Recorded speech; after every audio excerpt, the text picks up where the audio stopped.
The silver tray trembled in Eleanor Hartley's hands as she navigated through the crush of perfumed bodies in the Duke of Ashbourne's ballroom.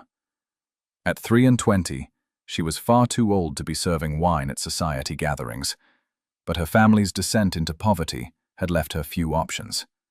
Her father's gambling debts had consumed their modest estate, and now Eleanor worked as a hired servant at the very balls where she once might have danced. She kept her eyes downcast, a habit formed from years of pitying glances and whispered mockery. The scar that traced from her left eyebrow to her cheekbone, a gift from a childhood riding accident, had sealed her fate as a spinster long ago. No man wanted a poor girl with a ruined face, no matter how gentle her nature or sharp her mind.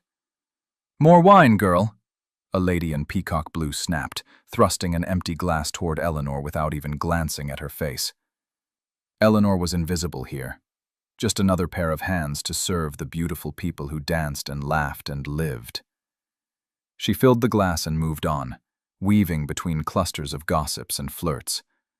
Her plain gray dress marked her as staff, and the guests parted around her like water around a stone. She had learned not to hope for anything different. Hope was a luxury for pretty girls with dowries. The ballroom glittered with 1,000 candles reflected in gilt-edged mirrors. Crystal chandeliers cast rainbow prisms across the polished floor where couples whirled in perfect rhythm. The music swelled, violins and cellos creating magic that Eleanor could feel but never touch. She had loved dancing once, before the accident, before poverty, before she understood what the world thought of girls like her. "Did you see Lady Catherine's gown?" a woman near Eleanor whispered to her companion. 30 yards of silk, they say. The Duke barely glanced at her. "He glances at no one," the friend replied. 2 years since his wife died, and he remains cold as winter stone. Some say his heart died with her. Eleanor's gaze drifted across the room to the man who stood alone by the terrace doors. Adrian Blackwood, Duke of Ashbourne, surveyed his own ball with the expression of a man attending a funeral. His dark hair was unfashionably long, touching his collar. His face could have been carved from marble, beautiful and equally lifeless. Black evening clothes emphasized his tall frame, and even from a distance, Eleanor could see the rigid set of his shoulders, as if he carried a weight that might crush a lesser man. She had heard the stories, how he had adored his young duchess, how her death in childbirth, along with their son, had shattered something essential in him, how he fulfilled his social obligations with mechanical precision, but seemed to feel nothing at all. The ton whispered that the Duke of Ashbourne had become a ghost haunting his own life. Eleanor understood something about ghosts. She felt like one herself most days, moving through a world that refused to see her. She turned toward the refreshment table to collect more wine bottles, but her worn slipper caught on the edge of a carpet. Time seemed to slow. The tray tilted. 6 crystal glasses filled with deep red wine slid inexorably toward disaster. Eleanor lunged forward, trying to right the tray, but succeeded only in redirecting the catastrophe. The wine arced through the air in a crimson wave. It splashed across pale silk and dark wool, across powdered wigs and jeweled necklaces. It drenched the Duke of Ashbourne's lap. The music stopped. Conversation died. 300 aristocrats turned as one to stare at the clumsy servant girl who had just humiliated the most powerful man in the room. Eleanor's face burned hotter than the candles overhead. Wine dripped from the empty glasses still clutched on her tray. More wine soaked the Duke's impeccable black breeches, turning them darker still, spreading across his thighs in an unmistakably intimate pattern. Your Grace, Words failed her. What apology could possibly suffice? The Duke looked down at his ruined clothes, then up at Eleanor. His eyes were gray, she noticed with odd clarity. Gray as a winter storm. But where she expected fury, she saw only a flicker of something that might have been surprise, as if he had forgotten that unexpected things could still happen to him. "Fetch cloths," someone hissed at Eleanor. "Quickly, you stupid girl." Eleanor's hands shook as she set down the tray. She pulled the plain linen towel from her apron, the one she used to catch drips and wipe spills, and dropped to her knees before the Duke without thinking. She had to fix this. She had to make it right. Her family could not afford for her to lose this position. She pressed the towel against his thigh, trying to blot the wine before it stained permanently. The cloth grew sodden immediately.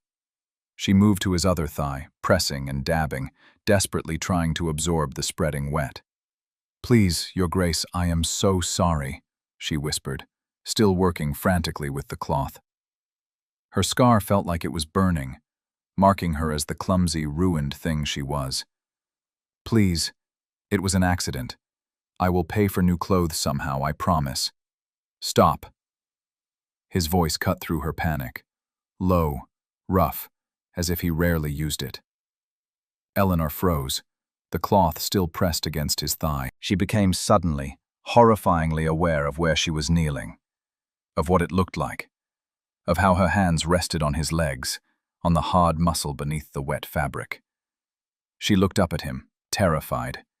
His gray eyes met hers, and for a moment, neither of them moved.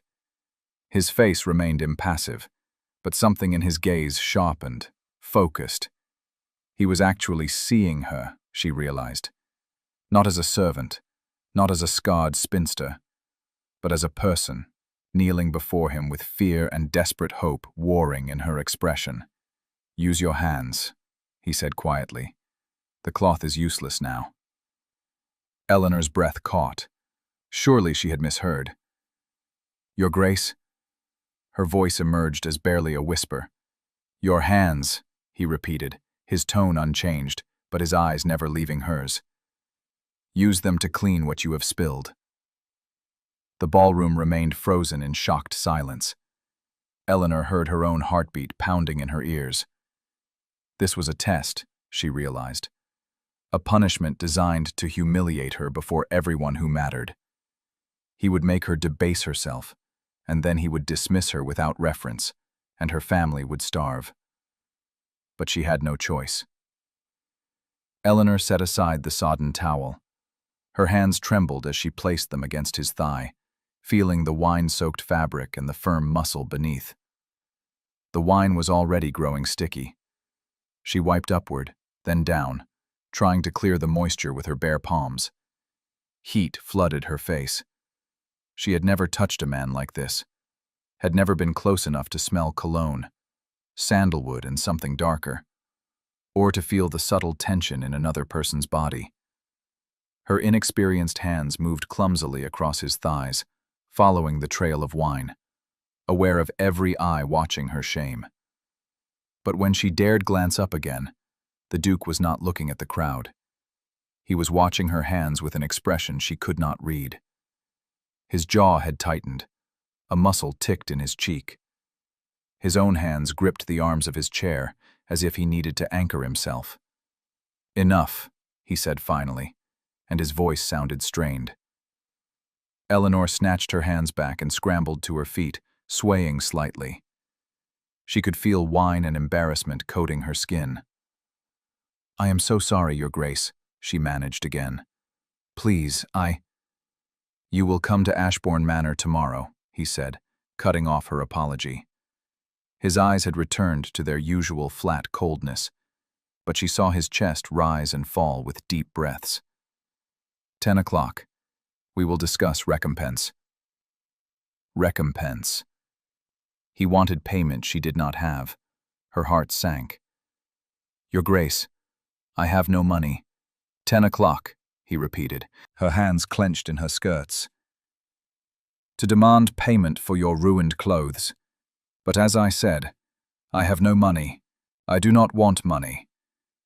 He moved around the desk, closer to her, and Eleanor fought the urge to step back.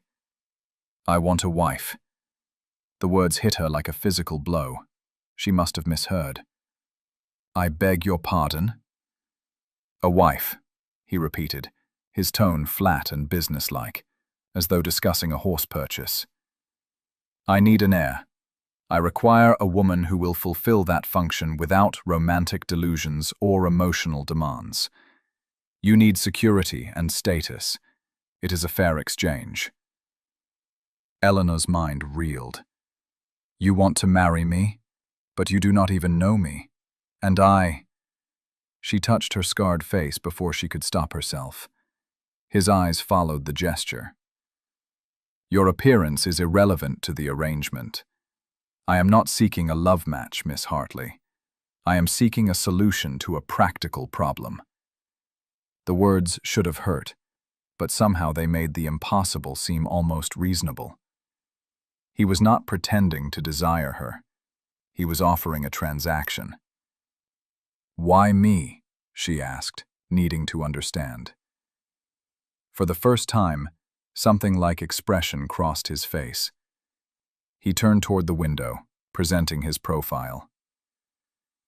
Because you know what it is to be broken, he said quietly. Because you do not look at me with pity or predatory interest. Because last night, you touched me as if I were simply a man with wine on his clothes, not a title to be captured or a tragic figure to be mourned. His honesty stole her breath. She had expected many things, but not this raw admission.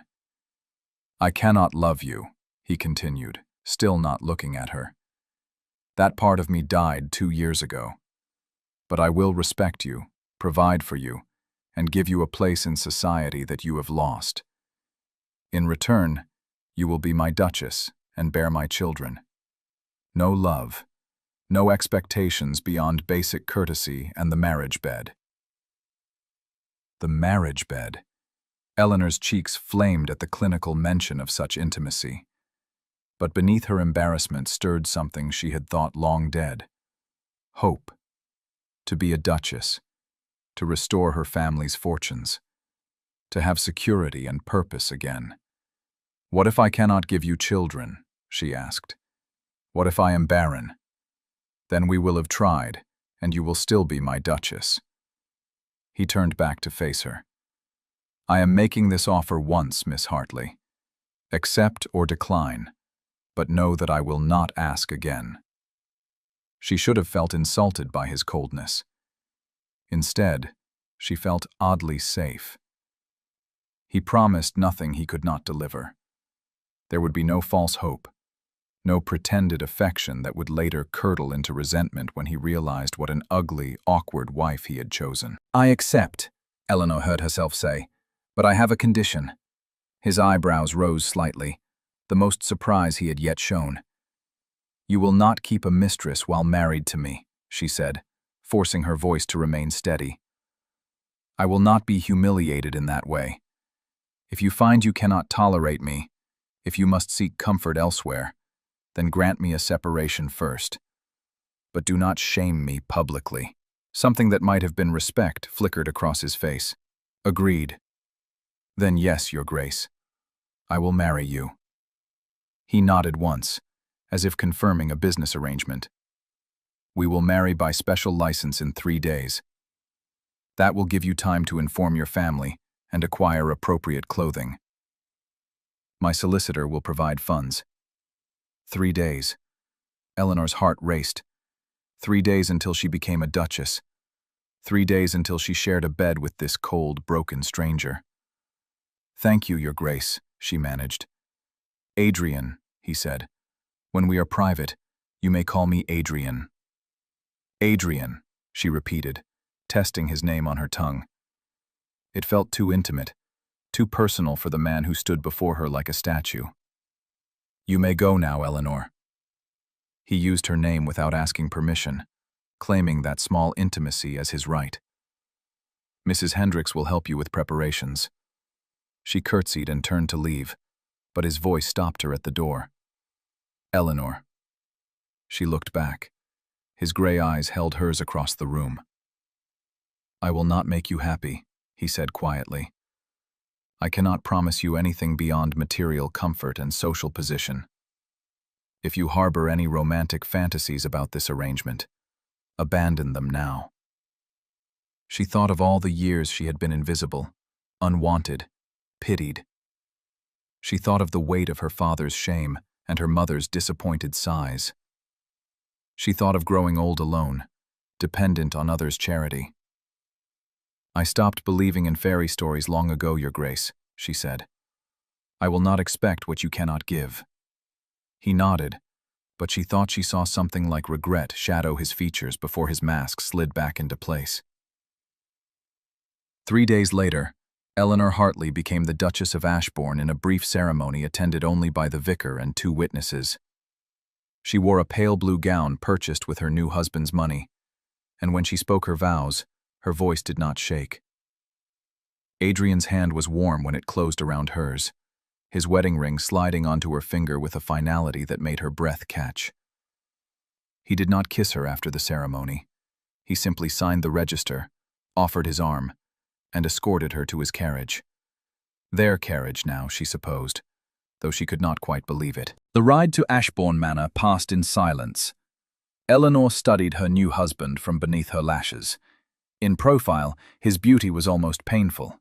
Straight nose, firm jaw, the kind of masculine elegance that painters tried to capture. But his eyes remained distant, fixed on something she could not see. At the manor, servants lined up to meet their new duchess. Eleanor tried to remember names and faces, aware of their curious glances at her scar, at her obvious unsuitability for the position. But she held her head high and smiled with genuine warmth at each introduction. She would not let them see her fear. "Mrs. Hendricks will show you to your chambers," Adrian said when the introductions concluded. "We dine at 8. I have business to attend to." He walked away before she could respond, leaving her standing in the grand entrance hall feeling very small and very alone. Her chambers proved to be a suite of rooms decorated in cream and gold, far more luxurious than anything she had ever imagined.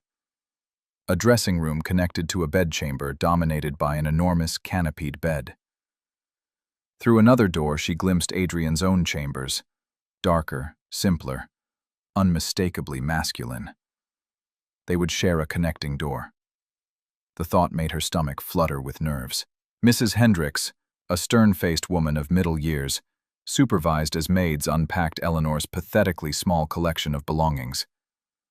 The housekeeper's expression revealed nothing, but Eleanor felt judgment in the woman's silence. "Is there anything you require, Your Grace?" Mrs. Hendricks asked finally. Your Grace. Eleanor was a Your Grace now. The absurdity of it almost made her laugh. "No, thank you, Mrs. Hendricks. Everything is lovely." The housekeeper curtsied and departed, taking the maids with her. Alone, Eleanor sank onto the edge of the bed and finally let herself feel the enormity of what she had done. She had married a stranger. Tonight, she would share his bed, would surrender what remained of her innocence to a man who had promised her nothing but duty.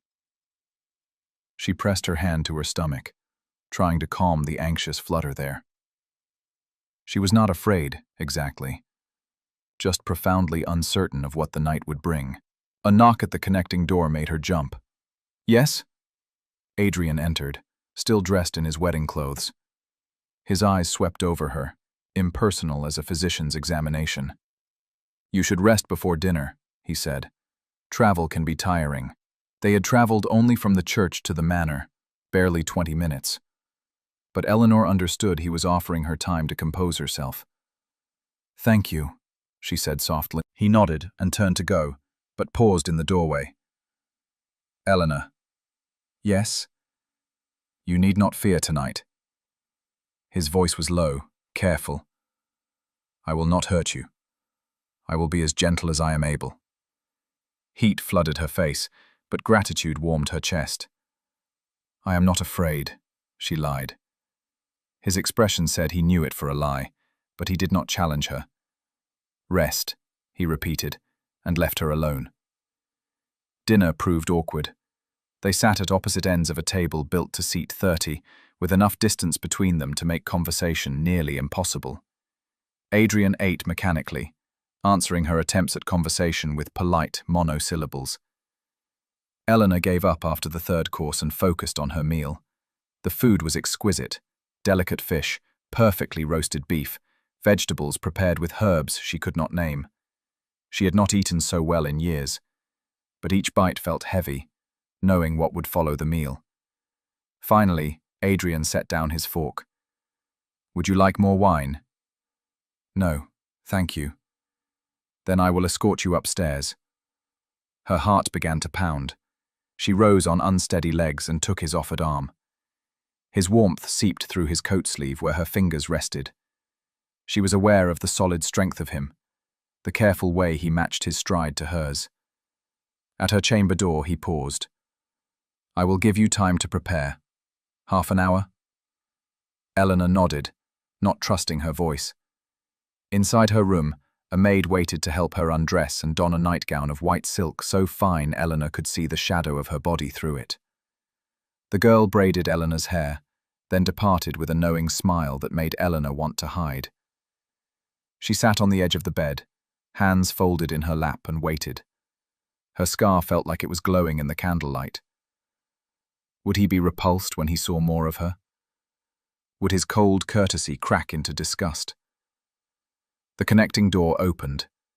Adrian entered wearing a dark silk dressing gown, his feet bare. His hair was slightly disheveled, as if he had run his hands through it. For the first time, he looked almost human, almost vulnerable. His eyes found her on the bed, and he went very still. "You look terrified." "I am not," she lied again. He moved closer, and Eleanor saw that his hands were clenched at his sides. "I do not wish to take something you do not want to give," he said quietly.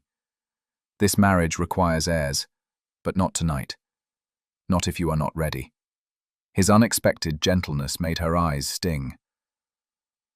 "I am your wife," she said. "It is my duty." "Duty," he repeated, and something in his voice sounded almost bitter. "Yes, that is what this is." He sat on the bed beside her, careful to leave space between them. Eleanor could feel his heat, smell his scent, the sandalwood cologne and something else, something uniquely him.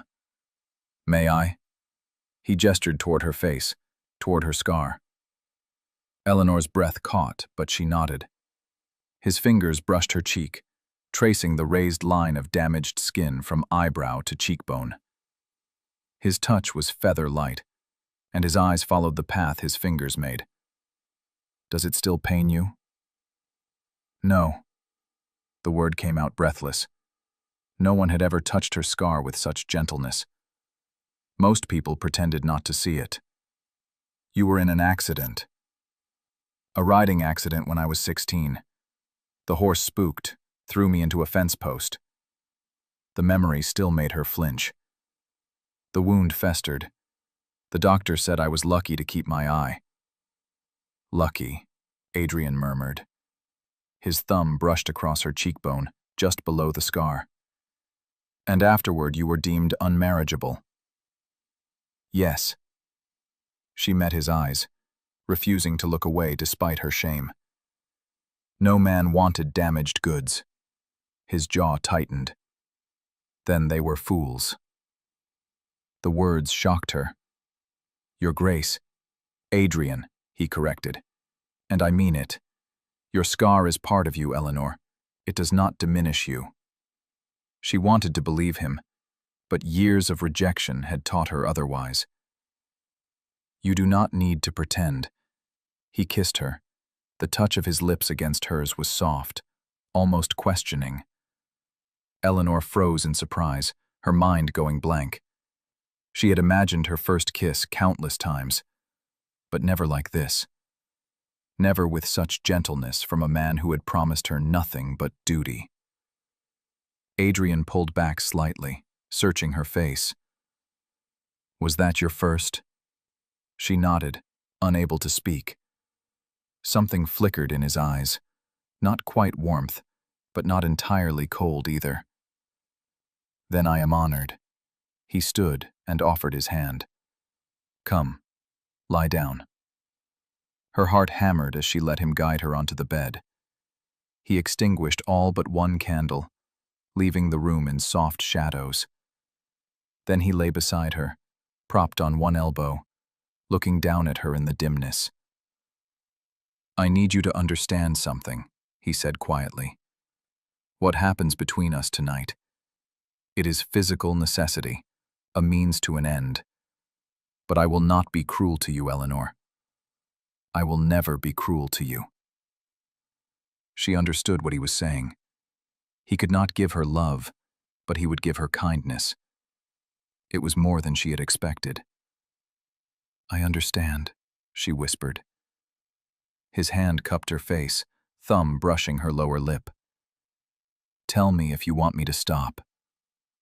Then he kissed her again, longer this time, and Eleanor felt her body begin to respond to his touch.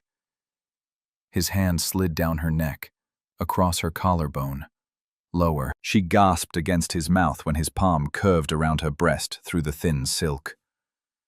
"Breathe," he murmured. "Just breathe."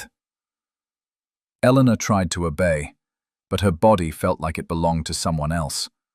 Someone who arched into his touch, who made soft sounds she did not recognize as her own. He was patient, thorough, making sure she was ready before he finally moved over her, his weight settling between her thighs. "This may hurt," he warned, his voice rough, "but only briefly." She nodded, bracing herself. When he entered her, the sharp pain made her gasp, but he held still, giving her time to adjust. His forehead rested against hers, and she could feel him trembling with the effort of his restraint. "Eleanor," he breathed, and her name in his mouth sounded almost like a prayer. He began to move, slow and careful, and gradually the pain faded into something else. A strange stretching fullness, an odd pleasure building beneath her skin.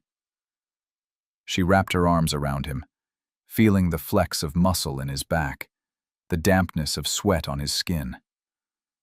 When it was over, he collapsed beside her, breathing hard. For a long moment, neither spoke.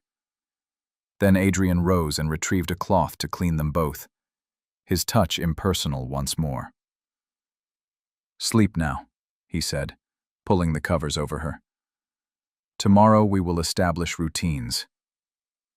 He turned to leave through the connecting door, and Eleanor felt an unexpected loneliness wash over her. "Adrian?" He paused, looking back. "Will you?" She stopped, unsure how to ask. "Will you always leave after?" His expression shuddered. "Yes, I do not sleep well. I would only disturb your rest."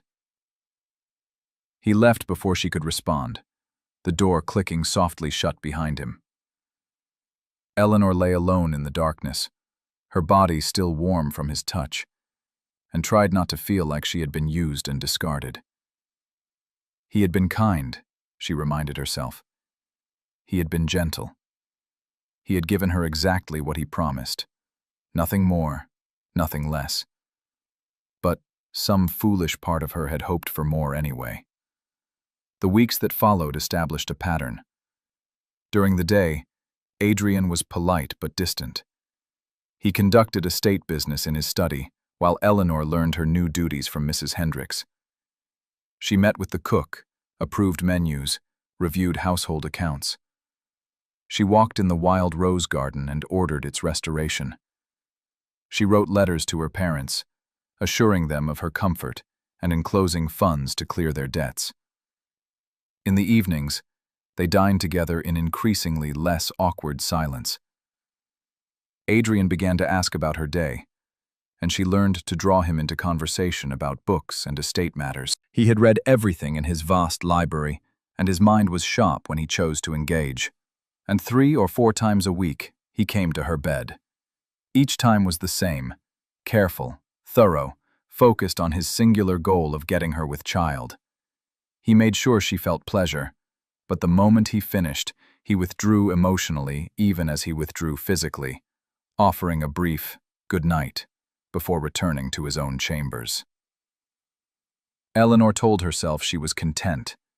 She had food, shelter, security, everything she had been promised. It was foolish to want more from a man who had been clear about his limitations. But sometimes, late at night, she heard him moving in his chambers, beyond the connecting door. Heard the creak of floorboards as he paced, the muffled sounds that might have been nightmares. And she wanted to go to him, to offer comfort, but she did not dare breach the walls he had built so carefully around himself. One afternoon, nearly 2 months into their marriage, Eleanor ventured into the portrait gallery she had been avoiding. Paintings of Adrian's ancestors lined the walls, centuries of Blackwoods staring down with varying degrees of severity. But at the far end hung a portrait that made her stop and stare. A young woman gazed out from the canvas with laughing eyes and golden curls. She wore a white dress and held a bouquet of roses. Her beauty was breathtaking, the kind of luminous perfection that made Eleanor acutely aware of her own scarred plainness. That was Catherine. Eleanor jumped. She had not heard Adrian enter the gallery. He stood several feet behind her, his face carved from ice as he looked at his first wife's portrait.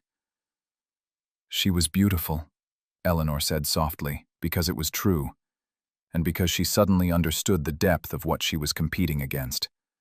Not just a memory, but perfection itself. Yes. Adrian's voice was empty. She was everything a duchess should be. Beautiful, accomplished, charming. She could make anyone love her within moments of meeting. Each word felt like a blade. Everything Eleanor was not.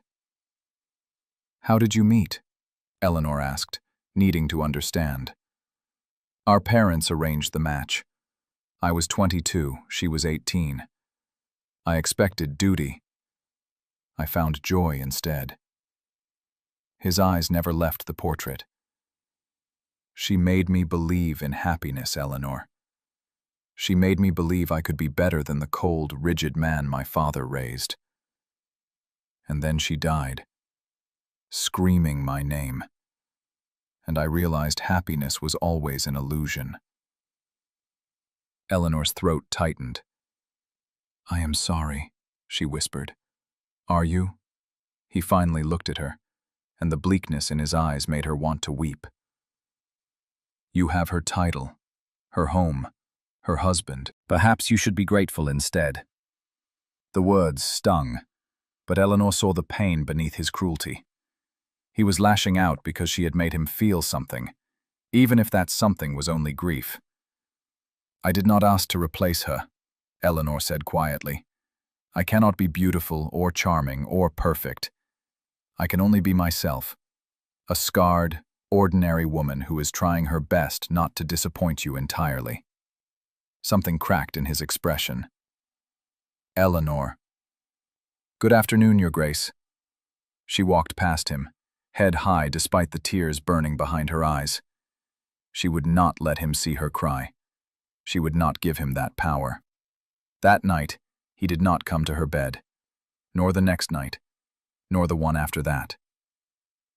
Eleanor lay awake in the darkness, wondering if she had finally pushed him too far, if he regretted marrying such an unsuitable woman. On the 4th night, the connecting door opened near midnight.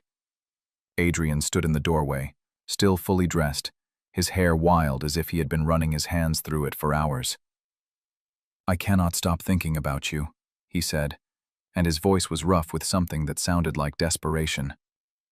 "Every moment of every day, you are in my thoughts, and it terrifies me." Eleanor sat up, clutching the blankets to her chest. "Why?" He moved into the room and she saw the anguish on his face. "Because I swore I would never love again. Because loving someone gives them the power to destroy you. Because I am not strong enough to survive that pain twice." "Adrian," she breathed, her heart breaking for him. "I am not asking you to love me." "I know." He sank onto the edge of her bed, his shoulders bowed. "That is what makes it worse. You ask for nothing, expect nothing, and somehow that makes me want to give you everything." She reached out slowly, giving him time to pull away, and laid her hand over his. His fingers were cold, trembling slightly. "I will not hurt you," she said softly. "I promise." He laughed, bitter and broken. "You cannot promise that. Catherine promised that too, and then she died and took my heart with her." "Then perhaps it is time to grow a new one," Eleanor suggested gently. "Not to replace what you lost, but to make room for what you might gain." He looked at her then, really looked at her, and she saw the longing in his eyes warring with fear. "I do not know how," he admitted. "Neither do I," she confessed. "But perhaps we could learn together." He raised her hand to his lips and pressed a kiss to her palm. The gesture felt different from all their previous intimacy, less about duty, more about connection.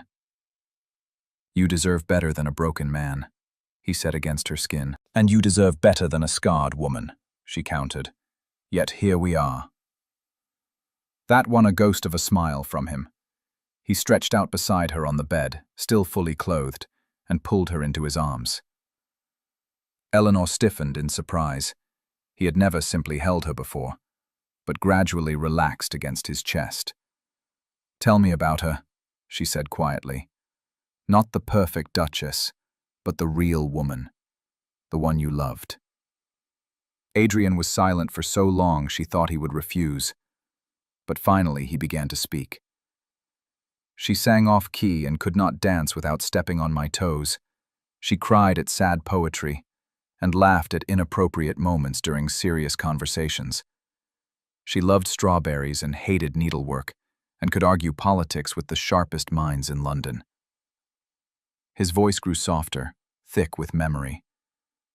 "She was not perfect, Eleanor, but she was perfectly herself, and I loved her for it." "She sounds wonderful," Eleanor said, meaning it. "She was."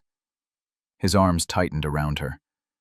"But she is gone, and you are here, and I am beginning to realize that maybe, just maybe, that is not a tragedy." They fell asleep like that, wrapped around each other. Two broken people trying to figure out how to build something whole from their scattered pieces. When Eleanor woke in the morning, Adrian was gone. But this time, she did not feel abandoned. This time, she found a note on the pillow beside her, his handwriting bold and certain. "Join me for breakfast in the morning room, A." It was a small thing, but it felt like a door opening. Over the following weeks, more doors opened. Adrian began seeking her out during the day, showing her the estate, asking her opinions on decisions. They took morning rides together through the countryside, and Eleanor discovered he was less reserved on horseback, the wind and motion loosening something in him. He still did not smile often, but when he did, it transformed his face from merely handsome to devastating. And he looked at her now with something warmer than politeness, something that made her pulse quicken and her skin flush. The whole household noticed the change. Servants smiled when the Duke and Duchess passed. Mrs. Hendricks's stern face softened into something almost approving. Even the stable's master commented that his grace seemed more like his old self. But the Ton noticed too, and they were not pleased. The first ball they attended as a married couple became a battlefield. Ladies who had once vied for Adrian's attention now looked at Eleanor with barely concealed contempt. Gentlemen made pitying comments to Adrian about his unfortunate choice of bride. Whispers followed them everywhere. Poor Duke, shackled to that scarred creature. What could he possibly see in her? Desperation, clearly. She probably trapped him somehow. Eleanor held her head high and her expression serene, but each comment landed like a physical blow. She saw Adrian's jaw tighten, saw his hand clench around his champagne glass, but he said nothing in her defense. And that silence hurt worse than any insult. In the carriage ride home, she sat as far from him as the space allowed, staring out the window into the darkness. "Eleanor, please do not," she said quietly. "I understand. Your reputation matters. You cannot afford to make a scene over someone like me." Someone like you.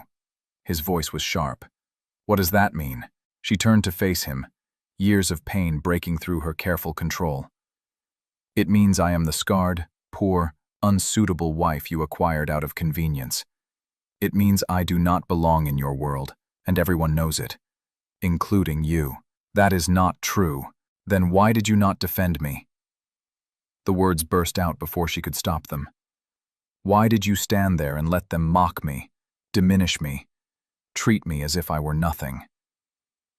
Adrian stared at her, something like horror dawning in his eyes. I did not think. No, Eleanor agreed. You did not think. Because to you, I am still just the girl who spilled wine on your lap. A convenient solution to an inconvenient problem. Nothing more. You are wrong. He moved across the carriage to sit beside her, grasping her hands. Eleanor, you are so much more than that. She pulled away, too hurt to accept his touch. Then prove it. Stop hiding what you feel. Stop treating our marriage like a shameful secret. Stop being afraid to let the world see that maybe, just maybe, you care for the woman you married. The carriage stopped in front of Ashbourne Manor before he could respond. Eleanor climbed down without waiting for his assistance and hurried inside, needing space to collect herself before she broke down entirely. She did not see him again that night, or the next day, or the day after that. Adrian avoided her with impressive determination. He took his meals in his study. He left the house early and returned late. The connecting door between their chambers remained firmly closed. Eleanor told herself she did not care. She threw herself into her duties, reorganizing the household, planning improvements to the estate, corresponding with her family. She did not need a husband who was too cowardly to acknowledge his own feelings. But, late at night, she heard him pacing in his chambers, and she ached with loneliness. A week after their argument, Eleanor sat in the rose garden she had worked so hard to restore.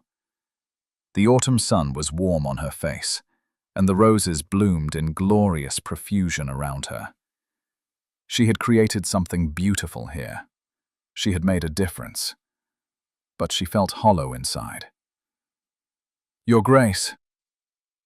Eleanor looked up to find a young man standing at the garden gate. He was handsome in a boyish way, with sandy hair and earnest brown eyes. He bowed slightly. Forgive the intrusion. I am Lord Thomas Weatherby. I was a friend of the late Duchess Catherine. Eleanor's stomach sank, but she forced a polite smile. Lord Weatherby, how may I help you? He entered the garden, his expression sympathetic. I wanted to meet you, to see what kind of woman had captured Adrian's interest after all this time. I am nothing special, Eleanor said honestly. Just a poor girl who needed a husband, and a duke who needed an heir. Do not sell yourself short, Thomas said gently. He sat on the bench beside her, close enough to be familiar but not improper. I have known Adrian since we were boys. I have never seen him look at anyone the way he looks at you. Her heart stuttered. How does he look at me? Like he is afraid to blink in case you disappear. Thomas smiled. Like you are the sun, and he has been lost in darkness for too long. Eleanor wanted desperately to believe him, but years of disappointment had taught her caution. Then why does he hide from me? Why can he not simply tell me what he feels? Because Adrian has always been better at feeling than at speaking, Thomas said, and because he loved Catherine so completely that her death nearly destroyed him. The idea of loving again, of risking that pain again, it terrifies him. I know, Eleanor whispered. I would never ask him to forget her. I just want...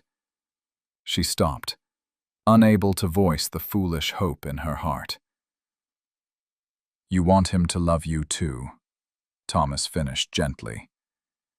And he does, Eleanor. He just does not know how to say it yet. A throat cleared behind them. Eleanor turned to find Adrian standing on the garden path, his face carved from stone. But his eyes blazed with something that looked like fury. "Lord Weatherby," he said, his voice dangerously soft. "You presume too much familiarity with my wife." Thomas stood quickly, raising his hands in peace. "I meant no offense, Adrian. I only wanted to meet the new Duchess. You have met her. Now leave."